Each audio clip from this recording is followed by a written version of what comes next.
Hey guys, Captain Smash here in Smash's Lair. We're continuing on our discussion about fats. And so this time we're going to go into a little bit of some of the different types of fats, kind of what they are, how they act in the body. So as we listed before, fat is one of our most caloric dense substances that we can eat, at operating at about 9 kilocalories per gram. So 1 gram of fat has a lot more energy per unit than say protein or carbohydrate does. Now, so fats are an essential part of our dietary structure, and we actually have the essential fats, the omega-3s and 6s that we need to intake through our diet in order to have proper functioning cell walls and transport systems and our nervous system tissue, the brain health, that type of thing.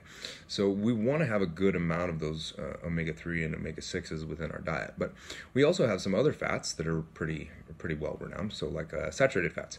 You find these fats in like animal products. So like, you know, your T-bone that you're biting into, the little white stuff on the end, that's a saturated fat. Generally these are hard in nature and not liquefied.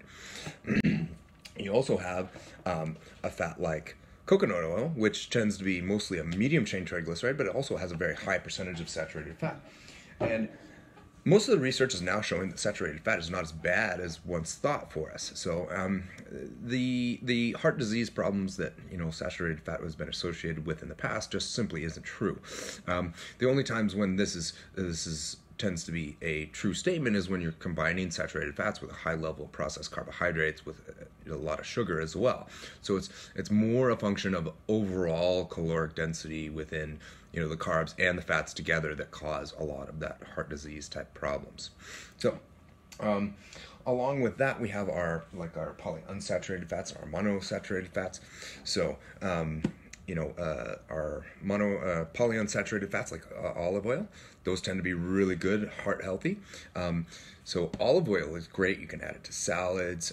You can cook with it, but it has to be cooked with it at a low temperature. So you can't use this on a very high temperature cooking surface like a stovetop or whatnot, because you'll burn the oil and it'll get rancid, and you don't want to do that.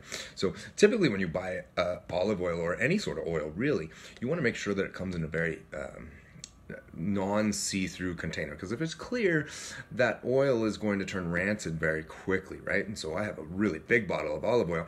It's got this dark container that kind of limits the amount of light penetrating into it, and even this one, we go through olive oil pretty fast, so we don't really have to worry about it too much. But your best case scenario is to buy a dark enclosed can that doesn't have light penetrating in it, just to avoid your oil from getting rancid. So, and then we have our monounsaturated fats and polyunsaturated fats. These are generally found liquid at room temperature, and these fats are also been proven to be very heart healthy as well. So now the fats that you want to avoid are the trans fats. These are man-made fat sources. You'll find these things in like cookies and candies and manufactured goods. So in the end state, we're trying to stay away from processed foods as much as possible anyway. So just don't eat that stuff. It's just not good. Now, in terms of fueling the body with fats, there's a big push to go on the ketogenic diet right now. Basically a rebranded Atkins diet that's very high fat, moderate protein, very, very low carbohydrates. Totally get it. I'm not a big fan of the ketogenic diet, and in the next blog post I'm going to share with you why I don't really prefer ketogenic diets, especially if you're an athlete. So I just have some overall problems with it in general. Not that I'm not a big proponent of low carbohydrate diets. I think they're great. They're a good tool to use to help increase your overall fat burning potential. But for some people, I don't think they're all that great. So anyway, hope you enjoyed this little segment of Smash the Strength Lab. Give this video a like if you liked it, and give it a share if you think somebody else might need to hear it. All right, chat with you soon.